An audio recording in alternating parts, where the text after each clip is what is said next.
আচ্ছা স্টুডেন্টস, দেখে নাও, আজকে আমি তোমাদেরকে ক্লাস 11-এর একটা 35 মার্কসের নমুনা প্রশ্নপত্র সম্পূর্ণ সমাধান করে দিচ্ছি। তা কীভাবে তোমরা সমাধানটা করবে আমি কয়েকটা যেগুলো একটু অঙ্ক সেগুলোর উত্তর করেও রেখেছি, আমি তোমাদের জন্য অ্যান্সারগুলো বলছি, ভালো করে দেখো। সবচেয়ে প্রথম প্রশ্ন যেটা দিয়েছে এখানে, এই যে কক্ষক ও তার নোট সংখ্যার মিল করো। এখানে যখন দেওয়া আছে যে অপশানটা দেখো, তা দেখো তুমি দেখলে এখান থেকে খুব সহজ করে বুঝতে পারবে। দেখো এই যে তুমি আনসারগুলো, এই যে অপশান বেরানোগুলো, সেখান থেকে একটা অপশান দেখলে বুঝতে পারবে। দেখো এই যে এর সাথে 3 দেখো 3টে আছে, অর্থাৎ তুমি এখান থেকে মোটামুটিভাবে একটা ট্রিক্স হিসেবে বলছি, সিটা বাদ দিতে পারো। সাধারণভাবে হওয়ার কথা না, আমি তো অ্যান্সার তোমাকে এখান থেকে বলতেই পারি। যেমন ধরো এর সঙ্গে 3 হওয়া মানে হচ্ছে তোমার এখান থেকে 3s এর দুটো অডিও নোট থাকে, আমরা জানি। তাহলে এরপরে দেখো যেটা আসছে বি, বিতে দেখো 2Pর সঙ্গে যেটা আমরা মিলব, পিতে অ্যাকচুয়ালি কোনো অডিও নোট থাকে না, ঠিক আছে। তাহলে বি এর সঙ্গে 2 হবে, তাহলে বি এর সঙ্গে 2 হলে এ আর বি দুটোই অ্যান্সার হতে পারে। এইবার দেখো সিতেও দেখো সি এর সাথে 2 ওটার অটোমেটিক্যালি রয়েছে, তাহলে ডিটা দেখতে হবে। তাহলে 4P, 4Pতে আমাদের কোনটা হবে? 4Pতে দেখো যেটা হচ্ছে তোমার এখানে এদের একটা কৌণিক নোট আর একটা অডিও নোট থাকে, ঠিক আছে। তাহলে অ্যাকচুয়ালি এখানে অ্যান্সারটা হবে আমাদের এ, ঠিক আছে। তাহলে এই এটা হচ্ছে আমাদের প্রথম কোশ্চেনটার অ্যান্সার, এই এটা। আচ্ছা, তারপরে দেখো রয়েছে এই যে SF4, CLF3, XCF2, এগুলোর ক্ষেত্রে আমাদের কী কী অ্যান্সার মেলাতে হবে। তাহলে SF4-এর ক্ষেত্রে দেখো, SF4-এর স্ট্রাকচারটা তুমি দেখবে খানিকটা সিস স্ট্রাকচারই হয়, ঠিক আছে। আচ্ছা, এই যে CLF3, এই CLF3গুলো দেখবে তোমার খেয়াল করে, এগুলো টি শেপ তৈরি হয়, ঠিক আছে। আর এই এখানে তোমার এই যে XCF2, এটা সরলরৈখিক, সবকটা মোটামুটি দিয়েই দিয়েছে, পুরো পাশাপাশিই আছে। XCF4 সমতলিক বর্গাকার, এটাও অ্যান্সারটা এ হবে, ঠিক আছে। সমতলিক বর্গাকার, এটা করেই দিয়েছে ওরা। আচ্ছা, এবার দেখো এর পরের প্রশ্ন যেটা দিয়েছে যে পারমাণবিক ও আয়নিক ব্যাসার্ধ নিচের সম্পর্ক বিবৃতিগুলি বিবেচনা করো। স্টেটমেন্ট দিকেও দিয়েছে, স্টেটমেন্টে দিয়েছে সম ইলেকট্রনীয় আয়নে পারমাণবিক সংখ্যা বাড়লে আকার হ্রাস পায়। স্টেটমেন্ট 2টা সোডিয়াম পরমাণুর চেয়ে সোডিয়াম ক্যাটায়নের আকার ছোট। আর স্টেটমেন্ট 3তে বলেছে ক্লোরিন পরমাণুর ভ্যান্ডারওয়ালস তার সামাজিক ব্যাসার্ধের চেয়ে ছোটো। তাহলে এখানে বেসিক্যালি এই লাস্টেরটা একটু ঠিকঠাক নেই, ক্লোরিন পরমাণু ভ্যান্ডারওয়ালস ছোটো হতে পারে না। তাহলে স্টেটমেন্ট 1 আর 2টা ঠিকঠাকই আছে, কারণ সমুদ্র ইলেকট্রনের পারমাণবিক সংখ্যা আকার তো হ্রাস পায়, আর সোডিয়াম পরমাণুর আকার তো ক্যাটায়নের থেকে একটু সোডিয়াম ক্যাটায়নটা ছোটোই হয়, তাই না। তাহলে 1 আর 2টা ঠিক, তাহলে অপশান এ, এটা অপশানটা এ হবে, ঠিক আছে। আচ্ছা, এরপরে দেখো 4 নম্বর কোশ্চেন। 4 নম্বর প্রশ্ন কী দিয়েছে যে দ্বিমেরু ভ্রামক সম্পর্কিত নিচের বিবৃতিগুলি দেখো। স্টেটমেন্ট 1, এখানে অ্যামোনিয়া দ্বিমেরু ভ্রামক NF3-র তুলনায় অনেক বেশি, তাহলে স্টেটমেন্ট 1-এ এটা ঠিকঠাকই আছে। আচ্ছা, তারপর দেখি বোরন ট্রাইফ্লোরাইডের অণুর নেট দ্বিমেরু ভ্রামক 0, এটাও ঠিক আছে। আর CH-CL3, CLF3 নেট দ্বিমেরু ভ্রামক 0 না, CCl4-এর 0, CH-CL3 0, তাহলে স্টেটমেন্ট 3টা গন্ডগোল আছে, 1, 2 ঠিক, তাহলে এটাও এ আনসারটা হবে, ঠিক আছে। আচ্ছা, এরপর চলে আসি আমরা 5 নম্বরের প্রশ্ন। 5 নম্বরের প্রশ্ন দেখো দিয়েছে স্টেটমেন্ট 1 ডাইক্যালসিয়াম সিলিকেট এই এর সিস্টেমের প্রথম সেটিং জমাট বাঁধার জন্য দায়ী। আচ্ছা, এটা দেখি 1 নম্বর কোশ্চেনে দেখলাম, এটা মনে হচ্ছে একটু গণ্ডগোল থাকতে পারে। আচ্ছা, তারপরে দেখো স্টেটমেন্ট 2টা আমরা এখান থেকে আনছি। স্টেটমেন্ট 2তে বলেছে যে ট্রাই ক্যালসিয়াম অ্যালুমিনেট দ্রুত জমাট বাঁধে, এটা ঠিক আছে। জিপসাম যোগ করার হয় জমাট বাঁধার জন্য দীর্ঘায়িত করা যায়, এটাও ঠিক আছে। তাহলে স্টেটমেন্ট 2, 3টা ঠিক আছে, 1টা ঠিক নেই যেটা প্রথমে দেখলাম, তাহলে এটা অপশানটা আমাদের 5-এরটা বি। এবার দেখো এই যে 6 নম্বর কোশ্চেন, এখানে একটু বিবৃতিমূলক কোশ্চেনগুলো তোমাদের করাচ্ছি বেশি। পরমাণুর অভ্যন্তরে ইলেকট্রনের গতির জন্য কোনো সুনির্দিষ্ট পথ বা ট্র্যাজেক্টরি নির্ধারণ করা সম্ভব নয়। তাই দেখো এখানে হাইজেনবার্গের অনিশ্চয়তা নীতি অনুযায়ী কোনো কণার অবস্থান ও ভরবেগ একসাথে নিখুঁতভাবে নির্ভর করা সম্ভব। দেখো দুটো বিবৃতি দিয়েছে, এবার এখানে তোমাকে বাঁচতে হবে কোনটা ঠিক কোনটা ভুল।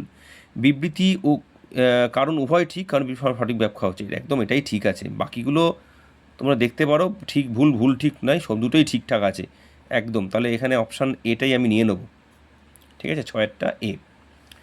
আচ্ছা, 7 PCl5 অতি সক্রিয় রাসায়নিক যৌগ, কারণ PCl5 অক্ষীয় বন্ধনগুলো নিরক্ষীয় বন্ধন অপেক্ষা দুর্বল হয়, তাই সহজে ভেঙে যায়, ঠিক আছে। তাহলে এই 7-এর ক্ষেত্রে আমার এটাই অ্যান্সার হবে, বিবৃতি কারণ উভয় ঠিক আছে, ঠিক আছে। বাকিগুলো আমি আর দেখলাম না, তুমি কোশ্চেন তোমরা দেখতে পাচ্ছ, বাকিগুলো দেখার কোনো প্রয়োজন নেই। আচ্ছা, এবার 8 নম্বর কোশ্চেন দেখো বেরিলিয়াম ও ম্যাগনেসিয়াম বুনসেন শিখা কোনো বর্ণ দেখায় না, কারণ আকার খুব ছোটো যোজ্যতা ইলেকট্রন যেভাবে আবদ্ধ থাকা যায় সেটা উত্তেজিত হয় না। হ্যাঁ, একদম ঠিকঠাকই আছে, ঠিকই বলেছে। তাহলে বিবৃতি কারণ উভয় ঠিক, কারণ বিবৃতি সঠিক যে এখানে ব্যাখ্যাটা হচ্ছে সেটাই কারণ। ঠিক আছে, তাহলে এই 8-এরটাও তোমার এটাই অ্যান্সার হবে। আচ্ছা, এবার একটা তাৎপর্যপূর্ণ সংখ্যার একটা কোশ্চেন দেওয়া আছে, বেসিক্যালি এটা ম্যাথসেরই কোশ্চেন, তোমাদের কেমিস্ট্রি পার্টে এটা থাকে। তা দেখো এটা তাৎপর্যপূর্ণ অঙ্ক সংখ্যা নিয়ম অনুসারে এটা মান কত হবে। এই যে 9-এরটার ক্ষেত্রে এই দেখো, এই যে 9 দেখো, এই যে 4.35 আর 0.23 যদি গুণ করো এই তাৎপর্যপূর্ণ সংখ্যার ক্ষেত্রে দেখবে মানটা প্রায় এই 1-এর কাছাকাছি আসবে, তাই 9-এরটা সি অ্যান্সার হবে। ঠিক আছে, এরপর দেখো 10-এর কোশ্চেন, প্রকৃতিতে ক্লোরিনের দুটি আইসোটোপ, এটা ওটা দেওয়া আছে 3:1 অনুপাতে, তোমার মাধ্যমিকেও করে এসছো এই কোশ্চেনটা। ক্লোরিনের গড় পারমাণবিক ভর কত হবে, এটা একেবারেই খুবই সহজ কোশ্চেন দেওয়া হয়েছে, এটা 35.5, তাই তো। আচ্ছা, তারপরে দেখো এই অঙ্কটা আমি করে রেখেছি। 27 ডিগ্রি সেন্টিগ্রেড 780 গ্রাম মিলিগ্রাম চাপে একটি গ্যাসের ঘনত্ব এত হলে তার আণবিক ভর কত। ঘনত্বের যে ফর্মুলাটা আছে তোমরা সেটাকে অ্যাপ্লাই করলে এখানে দেখবে এই 11 নম্বর কোশ্চেনটা অ্যান্সারটা এইটা হবে 36.8। ঠিক আছে।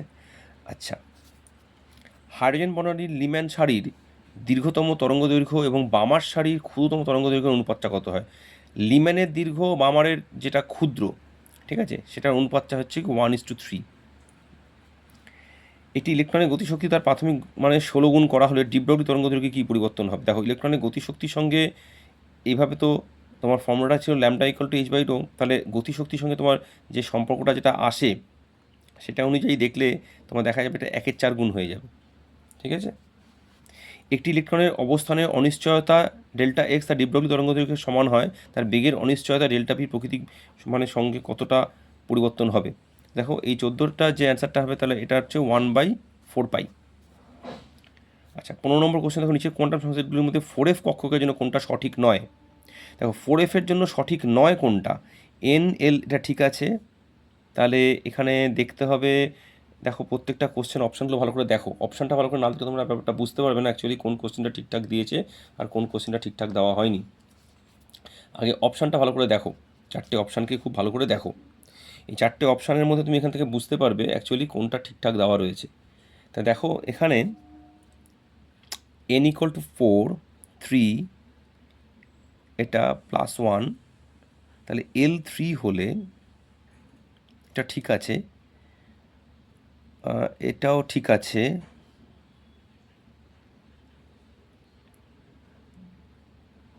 এই যে n = 4, L2 M0। আচ্ছা, এই যে এলটা যখন তোমার 2 হচ্ছে, এলটা 2 থাকা মানে হচ্ছে আমরা জানি 0 হচ্ছে S, 1 হচ্ছে P আর 2 হচ্ছে D। তাহলে এটা কিন্তু অ্যাকচুয়ালি 4Dকে নির্দেশ করছে, তাহলে এইটা ঠিক নয়। বাকিগুলো দেখো 3, 3, 3 আছে, 3গুলো হচ্ছে Fকে নির্দেশ করে।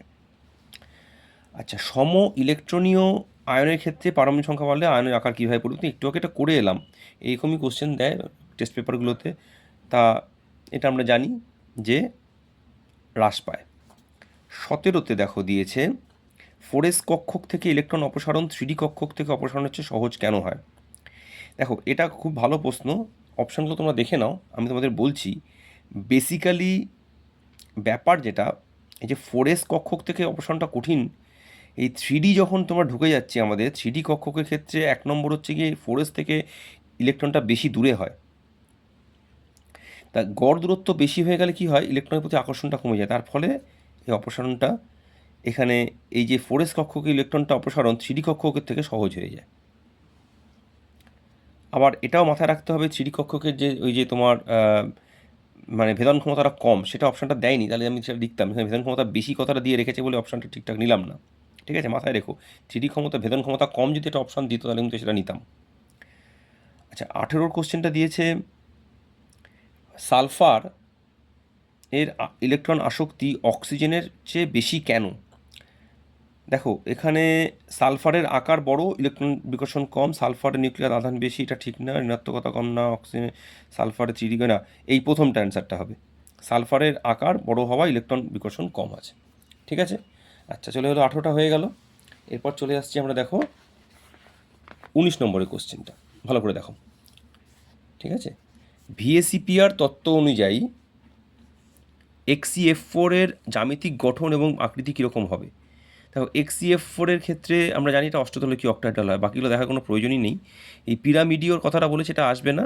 সমতলীয় বর্গাকারটা দেখো, তাহলে অষ্টতলকীয়টা অবশ্যই, পিরামিডিও হবে না। তোমার XeF4 এর ক্ষেত্রে ওটা স্ট্রাকচারটা হয়ে যাবে হচ্ছে অষ্টতলকীয় সমতলীয় বর্গাকার। আচ্ছা, বন্ধন কোণের সঠিক ক্রম কোনটি, দেখো এখানে যেগুলো দেওয়া আছে, এখানে বন্ধন কোণের সঠিক ক্রম এটা ঠিক নেই। এই জলের ক্ষেত্রে মিথেন সবচেয়ে বেশি, এমন তারপর জল, এই বিটা হবে অ্যান্সারটা। ঠিক আছে, 20টা। আচ্ছা, এবার 21 নম্বর কোশ্চেন চলে আসে, নিচের কোন অণুটির দ্বিমেরু ভ্রামক 0। তা আমি একটু আগেই দেখো করে এলাম, সেই কোশ্চেনটাই আবার দিয়েছে। হ্যাঁ, এই যে BF3 দ্বিমেরু ভ্রামক 0। আচ্ছা, 22 নম্বর কোশ্চেনে চলে এসেছি, সরল ঘনকাকার ল্যাটিসে প্যাকিং দক্ষতা কত। তো আমরা জানি এটা 52.4%। এবার কোনো সমস্যা হবে না, ছোটো ছোটো কোশ্চেন সব। NaCl কেলাসকে বাষ্পীয় উপস্থিতিতে উত্তপ্ত করলে হলুদ বর্ণ ধারণ করে, এটার কারণ কি। দেখো এটা স্কট কি, তারপরে এই এফ সেন্টার যে কারণটা, তার জন্য যেই কালারটা অ্যাকচুয়ালি আসে। ঠিক আছে। আচ্ছা, কোন তাপমাত্রায় এটি বাস্তব গ্যাস বয়লের সূত্র মেনে চলে, সে ফর্মুলা যেটা, কোন তাপমাত্রা, সেটা হচ্ছে বল টেম্পারেচার, এই যে A/RB। আচ্ছা, গ্যাসের গড় গতিশক্তি শুধুমাত্র কিসের উপর নির্ভরশীল। দেখো গড় গতিশক্তি শুধুমাত্র কথাটা যখন বলেছে, তা সেই হিসেবে তোমার এখানে তাপমাত্রাটার উপরই বেসিক্যালি আমরা লিখব। ঠিক আছে। আচ্ছা, এখন PV = 10R/T উপর থেকে ফর্মুলা যখন আমরা 3/2 KT হয়, 3/2 KT করলে তো কেটা তো কনস্ট্যান্ট, টিটার উপরই থাকছে।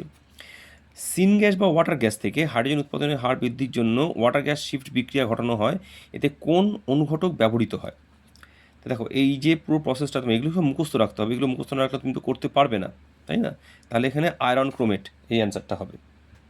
আচ্ছা, এবার দেখো 27 নম্বর কোশ্চেনটা, ক্ষার ধাতুগুলির ক্ষেত্রে জলীয় দ্রবণের আয়ন সচলতার সঠিক ক্রম কোনটি। তা সঠিক ক্রমটা তোমার এখানে দেখো, যে অপশানগুলো দেওয়া রয়েছে, এই প্রথমটাই ঠিকঠাক আছে, জলীয় দ্রবণের আয়ন সচলতা, আয়নিক মোবিলিটি, যে এটাই ঠিক আছে। আচ্ছা, 28 নম্বর দেখো, পটাশিয়াম সুপার অক্সাইড মহাকাশযান সাবমেরিনে যে ব্যবহৃত হয়, সেটার পিছনে যে অপশানগুলো দেওয়া রয়েছে, এখানে এই অপশানটা হচ্ছে কার্বন ডাইঅক্সাইড শোষণ করে অক্সিজেনকে নির্গত করে, তাহলে এখানে অপশানটা এটা হবে। ঠিক আছে। আচ্ছা, এরপর দেখো আমরা চলে আসছি 28 নম্বর কোশ্চেন, বোরাক্স বিট পরীক্ষায় মেটাবোরেট গঠনের ফলে নীল রঙের শিখা দেখা যায়, এই পরীক্ষায় কোন মেটাবোরেটটা গঠিত হয়। এইগুলো কোশ্চেন তোমাদের দেখে রাখতে হবে, কারণ এগুলো খুব ক্লোজ কোশ্চেন। কোন ধরনের মেটাবোরেট এখানে তোমার তৈরি করা হয়, তো অবশ্যই আমরা কোবাল্ট নিয়ে করি, যেহেতু কোবাল্ট মেটাবোরেটটাই তোমরা লিখবে, বাকিগুলো তো হওয়ার কথা নয়, কপার নিকেল ক্রোমিয়াম হয় না। গ্রাফাইট বিদ্যুৎ পরিমাণে সক্ষম কিন্তু হীরক নয়, এর পিছনে প্রধান কারণটা কি। গ্রাফাইট sp3 না ডিলোকালাইজড পাইইলেকট্রন থাকে, এই যে এটাই মেন কারণ, ডিলোকালাইজড পাইইলেকট্রন, শক্ত শুধু স্থলিকীয় বাদ দাও, এই ডিলোকালাইজড পাইইলেকট্রন থাকে। আচ্ছা, 31 নম্বর কোশ্চেন, lead-4 আয়োডাইড PbF-এর অস্তিত্ব নেই, এটার কারণটা কি। এই PbF-এর অস্তিত্ব না থাকার পিছনে প্রধান কারণই হচ্ছে এই যে দেখো 4টে অপশান দিয়েছে ঠিকই, এটা ছোটো বাদ দাও, এগুলো নয়। এই যে Pb4টি তীব্র জারক এবং আয়োডাইড বিজারক রেডক্স বিক্রিয়া ঘটে যায়। ঠিক আছে, খুব ভালো করে দেখবে এই কোশ্চেনটা আনসার তোমাদের বইতে এই যে ফাজানের সূত্রে ভালো করে আলোচনা করা আছে। যদি ফাজানের লটা ভালো করে পড়ো, তোমরা এখানে অ্যান্সারটা করতে পারবে। আচ্ছা, এরপর দেখো 32 নম্বর কোশ্চেনটা কি বলেছে, কার্বন ডাইঅক্সাইড কঠিন রূপকে শুষ্ক বরফ বলা হয়, এটি কোন ধরনের কেলাস। তা এখানে দেখো এই যে অপশানগুলো দেওয়া রয়েছে, এটা কারণ কেলাস যেহেতু ফর্ম করে যাচ্ছে কার্বন ডাইঅক্সাইড, এটা আণবিক কেলাস হয়ে যায়, যদিও কার্বন ডাইঅক্সাইড সমযোজী, কিন্তু এটা আণবিক কেলাস গঠন করে। আচ্ছা, অর্থোসিলিকেট বা এই যে নেসোসিলিকেটের মূল গঠনকারী এককটা কি। এটা হচ্ছে এই যে SiO4 ফুলারিন যেমন C60 কতগুলি কার্বন বলয় থাকে। এই ফুলারিনের মধ্যে 20টা ষড়ভুজ আর 12টা পঞ্চভুজ আছে, একদম ফুটবলের মতো, দেখে রাখবে। আজকের লাস্ট কোশ্চেন, কার্বোরান্ডাম নামক অতি কঠিন পদার্থটির রাসায়নিক সংকেত কী। এই কার্বোরান্ডাম হচ্ছে সিলিকন কার্বাইড অ্যাকচুয়ালি। ঠিক আছে স্টুডেন্টস, তোমরা দেখো এরকম ওএমআর শিট এখানে একটা অপশান দেওয়া আছে, তোমরা এখান থেকে কালো করে মার্ক করবে যেগুলো অ্যান্সার। ঠিক আছে, সেগুলো দেখে নেবে, যেমন এই 35-এরটার ক্ষেত্রে আমি দেখাচ্ছি, তোমরা এখানে অ্যান্সার এ হলো এরকম কালো পেন দিয়ে তোমাদের করতে দেবে, আমি এটা লাল পেনে দেখাচ্ছি, তোমরা এরকমভাবে অ্যান্সারগুলো মার্ক করবে। ঠিক আছে, তাহলে এরপরে আমরা আরেকটা সলভ করব। যদি কোনো অসুবিধা থাকে আমাকে অবশ্যই তোমরা কমেন্ট বক্সে লিখে জানাবে।